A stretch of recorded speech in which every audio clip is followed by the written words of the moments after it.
We're all looking at putting a little bit of glamour into our lives, aren't we? But glamour in food can be a bit tricky, but not according to Peggy from the GFree company Glamour Puds.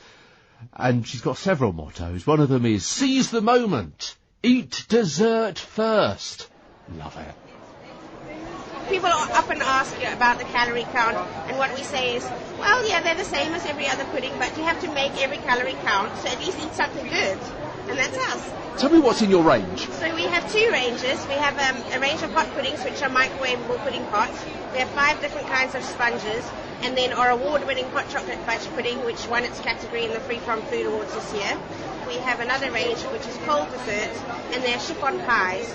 So for people who don't know what a chiffon pie is, it's a traditional American fridge dessert, and it's basically a pie shell with a mousse filling, and then ours have got a sort of fruit jelly layer on top. So we have those in 6 flavors as well. Wow, this is a bit different. I've never heard of that before, a chiffon pie. Yeah, well, we're all about being a bit different. So we have a few things which are kind of classic British desserts, like treacle sponge, because everybody likes that. But really what we want to do is bring out things which people haven't seen before and which the mainstream market hasn't seen before either. So our philosophy is really taste first. I don't have any allergies or intolerances, so if it tastes good to me and I'm a chef, then as far as I'm concerned, it's a good product. It's got to be a bit different to beat the big boys, hasn't it? It's got to be a bit different, but you know that our stand's very eye-catching. We have great graphics, and I think we are a bit different, and we are also really delicious.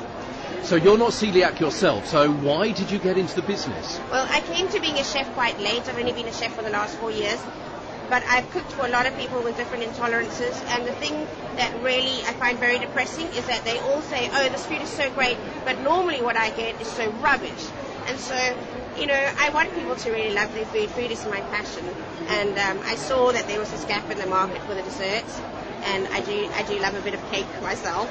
So there you go. I just launched myself into that. And you want people to explore different foods, different tastes, different textures? Yeah, definitely, because I think there is a lot more choice than there used to be for the free-from consumer, but a lot of it is the same sort of thing. So it's a lot of brownies, a lot of flapjacks, a lot of lemon cakes. And, you know, those are all nice and good products in their own right. But, you know, it's time for a change, something new.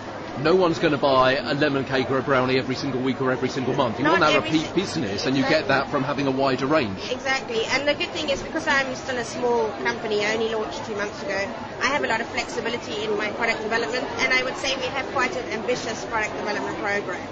So you're only 2 months old. We're only 2 months old. We're still babies. Oh, wow. But don't worry, because we have global domination plans. I am a person who really loves a deadline. Give me a deadline and I will perform. Don't give me a deadline and you can be waiting a long time. We basically just took on a kitchen and hope for the best, and here we are.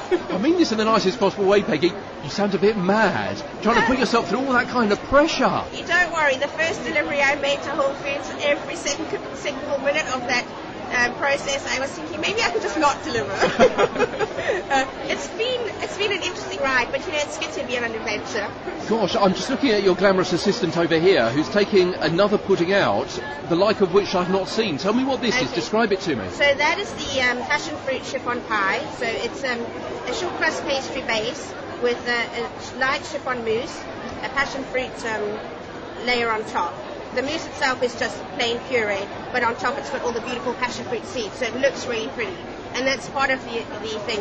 When I was a chef, I used to work for Ottolenghi, so the visual appeal of food is very important to me, and I like it, you know, to be something that you're going to eat with your eyes as well. So what kind of testing do you go through? You must have a fantastic idea. You don't necessarily know it's going to work, or do you, because of your background, your experience? I have no idea whether it's going to work. Before I developed these, I actually was trying to develop a completely different product, something a little bit more mainstream, which would be good for food service as well. And I just could not get it to work. And I must have made more than 200 samples of this product without getting it to work. And then in a moment of extreme irritation, I came up with this idea of the chiffon pies. And clearly that was the product I should have been working on, because they are great.